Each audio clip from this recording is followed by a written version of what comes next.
मानकर चलते हैं या भविष्य में संभव सा लगता है कि किसी भी कारण वह एटॉमिक हो या प्रकृति के प्रकोप के द्वारा पृथ्वी का विनाश संभव सा लगता है, उस परिस्थिति में कारण नजर आएंगे या तो पृथ्वी आग में तब्दील होगी या गर्मी के कारण हर जगह पानी हो जाएगा।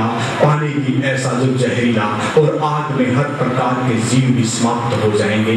इसके बाद पृथ्वी को अपने स्वभाव में आने के लिए लाखों करोड़ों वर्ष लग सकते हैं। तब कुछ गैसों के रसायनीकरण के द्वारा कुछ जीव पैदा हो सकते हैं, लेकिन ये जो मानव है उसकी उत्पत्ति कैसे संभव होगी, या सब कुछ यहीं पर खत्म। लोग कहते थे कि प्रश्न बड़े अजीब देते हैं आप, क्या इनका कोई उत्तर है?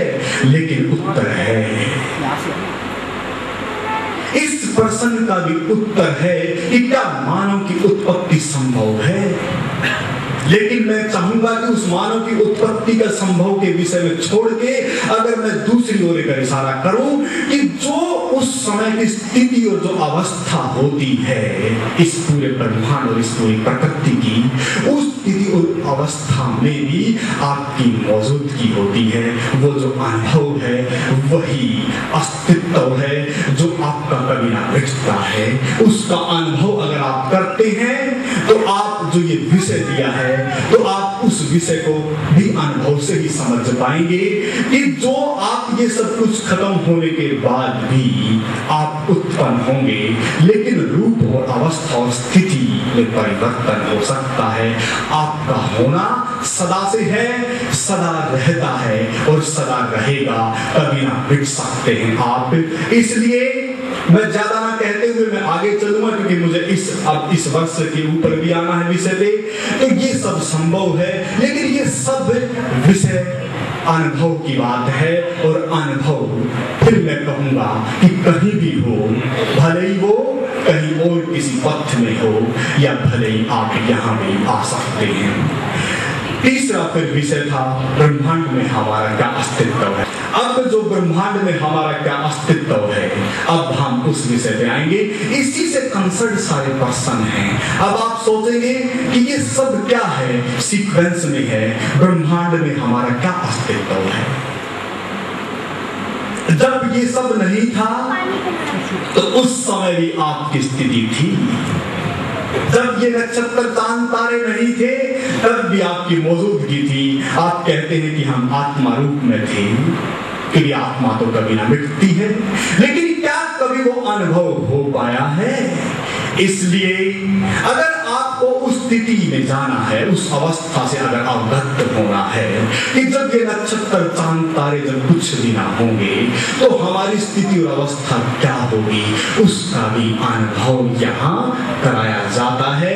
और वो अनुभव, उस स्थिति और उस अवस्था को भी आप जान सकते हैं कि मैं कभी ना मरता हूँ। शरीर तो मरते आए हैं, लेकिन मेरा जो वजूद है, जो मेरा अस्तित्व है, वो कभी ना मिटता है। उसका अनुभव भी आप कर सकते हैं, क्योंकि ये सारे विषय अनुभव के थे।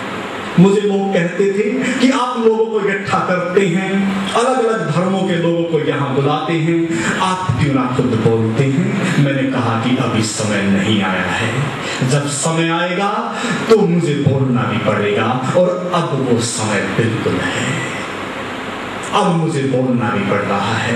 लेकिन ये बोलना भी कितना है, क्योंकि इस बोलने से तो बस एक इशारा होगा, एक संदेह, जिज्ञासा, एक प्यास आपके अंदर जग सकती है कि आप भी उस स्थिति और उस अवस्था को जाने जो सदा अस्तित्व में मेरा जो स्वरूप है वो किस अवस्था और किस स्थिति का वो अनुभव है। वो अनुभव आप इस जीवन के जीते जी कर सकते हैं। मृत्यु के उपरांत कोई ना अनुभव होगा, इसलिए मनुष्य जीवन बड़ा अनमोल है। इसलिए मनुष्य जीवन का मूल्य बहुत है। इसलिए ग्रंथों में बार बार इसके बारे में कहा गया है कि मनुष्य तन बड़ा दिक्कतों से बड़ी यात्रा करके मिलता है, और उसके बाद फिर इस जीवन को हम ऐसे ही गवा दें, क्योंकि फ्री में आए हैं। क्या फ्री में लौट जाना है? क्या मृत्यु का पता है? क्या जन्म का पता है कि कब हुई? क्या मतलब आप इस धरा के ऊपर आए हैं। आपका जन्म का ना पता ना मृत्यु का पता, लेकिन इस जीवन के अंदर जो ये जीवन है, इस जीवन में वो आप सब जान सकते हैं। इसलिए ब्रह्मांड में हमारा क्या अस्तित्व है, अगर मैं बाहरी अगर प्रारूप से अगर आपको अगर इस चीज को अगर लेके चलेंगे तो बहुत बड़ा ब्रह्मांड है, नक्षत्र चांद तारे हैं, फैला हुआ है पूरा ब्रह्मांड। लेकिन उस ब्रह्मांड के फैलते हुए में भी आप अनंत और असीम हैं। उसी अनंत और असीम में आपको रोकना है, तभी आप जान पाएंगे कि मैं कौन हूं, और तभी आप इस ब्रह्मांड को जान पाएंगे। वही ज्ञान का होना है और वही बुद्धत्व है। अब बात आती है इसके बाद, ये बड़े सीक्वेंस के सभी एक